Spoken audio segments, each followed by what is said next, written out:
Dans le père, depuis que tu leur parles, ils ne comprennent pas. Il comprend pas. Ah, non, il faut qu'ils comprennent. D'ailleurs, il faut que je leur parle. Vous êtes comme comment vous, les agents publics de l'État là. Depuis qu'on vous dit que c'est l'administration qui se déplace dorénavant vers vous, vous ne comprenez pas? Non, mais ça va, je déconne. En tout cas, merci beaucoup le père de m'avoir invité pour parler de ces innovations en faveur des personnels de l'État. Salut, c'est Steve Fa. Quand je vous dis que le Cameroun change, déjà vous dites que vous maîtrisez. Regardez cette vidéo jusqu'à la fin car je suis au Minfopra. Tout d'abord, petit coup de culture générale. Minfopra signifie ministère de la fonction publique et de la réforme administrative. C'est ce ministère qui gère les agents publics de l'État, ça veut dire les contractuels et les fonctionnaires. Les contractuels, vous les connaissez, ce sont par exemple les 25 000 jeunes. Ils sont recrutés par décision, contrairement aux fonctionnaires, qui eux sont recrutés par concours. Un peu comme quand j'ai échoué les NAM. Bref, il y a encore quelques temps, être fonctionnaire au Cameroun était un chemin de croix permanent. Quelqu'un pouvait quitter du fin fond de Mouloundou pour venir à Yaoundé uniquement pour agrafer un document qu'il était venu déposer une semaine avant. Seigneur. Ok, c'est un peu abusé, mais bon, c'est fini ça. Désormais, le Minfopra, c'est une administration digitalisée et arrimée à l'ère du temps. Alors, chers fonctionnaires, écoutez-moi religieusement et cessez de venir à Yaoundé pour vos problèmes. Car voici 8 services disponibles en ligne et en région. Numéro 1, la signature des attestations de présentation de l'original du diplôme. Avant, c'était uniquement les gouverneurs et les préfets qui pouvaient signer. Dorénavant, même les sous-préfets peuvent signer. Cette mesure, comme toutes les autres que je vais citer, rentre dans le cadre de la dématérialisation et la simplification des procédures pour les usagers. Quand ils pensent que j'avais souffert ici au service du gouverneur pour certifier ma licence quand je faisais les NAM, que j'ai même d'ailleurs échoué.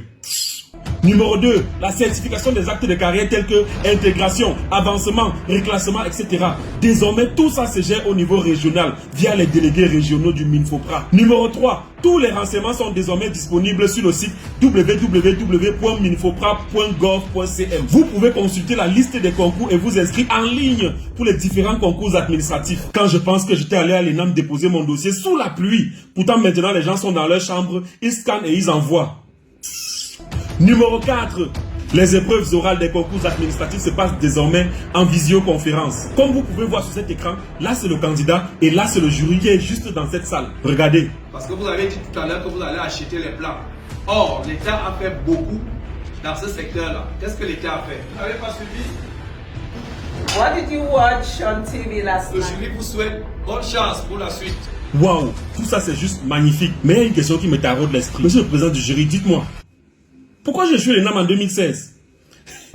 Bon, en tout cas, numéro 5, les conseils de discipline se font désormais dans les régions via les conseils régionaux de discipline. Même chose pour les renseignements sur vos dossiers CJPES, RECNEC ou pour vos dépôts et retraits des actes administratifs tels que avancement, reclassement, signature des contrats, arrêté de mise en stage, autorisation de concourir, etc. Désormais, tout ça se fait au niveau des délégations régionales Minfopra.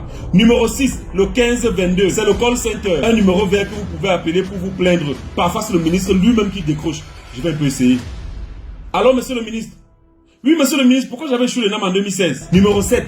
Les renseignements à travers les réseaux sociaux, Facebook, Twitter, YouTube sont désormais possibles. Si vous laissez par exemple un commentaire ou un message sur la page Facebook du ministre pour vous plaindre, votre cas est géré illico presto. Numéro 8 pour terminer, les bulletins de solde, antilope, gazelle. Ah non, ce n'est qu'antilope. Avant, il fallait aller donner 1000 francs aux gens bizarres aux alentours du ministère des Finances pour l'avoir. Désormais, vous pouvez l'avoir gratuitement en ligne à travers la plateforme e-bulletin.minfi.cm. Si seulement j'avais eu les NAM, j'allais aussi avoir ma part de solde pangolin. Antilope. Bref, tout ça c'est bien, mais j'ai pitié de certaines personnes. Les hommes qui prenaient pour prétexte le fait d'aller suivre un dossier à Yaoundé pour tromper leurs femmes. Soyez forts les gars, essayez de trouver d'autres stratagèmes car le Cameroun change déjà. Désormais, c'est le ministère de la fonction publique et de la révolution administrative. Terminons cette vidéo en précisant qu'une campagne de vaccination contre le Covid-19 est lancée du 10 novembre au 10 décembre à l'intention de tous les personnels qui émargent dans le budget de l'État. Chers agents publics, pensionnés du secteur public ainsi que leurs familles, on vous a facilité la vie, alors facilitez-nous aussi la vie en vous faisant vacciner massivement pour mettre fin à cette pandémie qui nous terrorise. C'est un gars vacciné qui vous a parlé. Ciao.